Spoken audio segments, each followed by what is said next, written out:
These two men are not brothers. 32-year-old Neil Douglas boarded a plane to fly from London to Galway, and how surprised he was to find a man who looked exactly like himself. The double turned out to be 35-year-old Robert Sterling, amazed at least by Douglas. They asked other passengers to swap places so that they could sit together. In 1992, the French artist René Charbonneau commissioned the City Hall of Rouen to paint the painting, Joan of Arc at the Stake. A young student, Jeanne Lenoir, served as a model for him. However, the day after the canvas was hung out in a spacious exhibition hall, reagents exploded in the university laboratory. Jean, who was there, was unable to get out of the room and burned alive. On a suburban Italian highway, two cars collided. However, both drivers were not injured. To celebrate, they decided to meet and called the same name and surname. Both were called Giacomo Feliz, which, incidentally, means happy in translation. In 1944, on the eve of the Allied landings in Normandy, a curious crossword puzzle was published in the Daily Telegraph.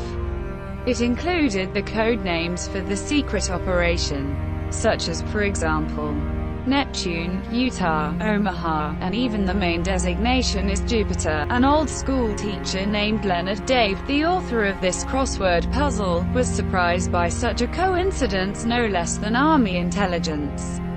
Once, the villa of Marcello Mastroianni burned out after he, while visiting friends, unexpectedly sang the old song, "The House Where I Was So Happy Burnt Down," was burnt. No less mysterious story happened with the American cosmonaut Neil Armstrong. In 1969, barely stepping on the surface of the moon, he said, "I wish you success, Mr. Gorski," in childhood. Neil often heard scandalous neighbors whose last name was Gorski. "Impotent, lousy, Mrs. Gorski yelled to the neighbor boy, "It's easier to fly to the moon than to satisfy a woman."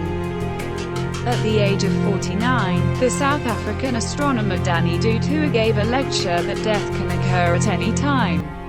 After he finished, he took out a mint candy and put it in his mouth, and after a few minutes died, choking.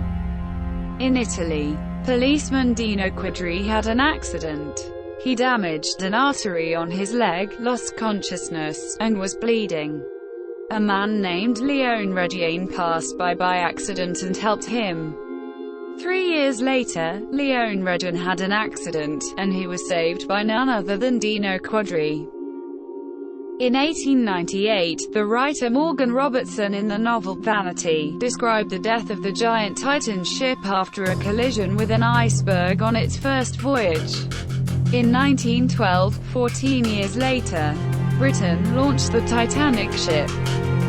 Edgar Allan Poe wrote a creepy tale of how shipwrecked and foodless sailors ate a young man named Richard Parker. In 1884, the plot of the horror movie came to life. The schooner, Lace, was wrecked, and the sailors, distraught from hunger, ate the young man, whose name was Richard Parker.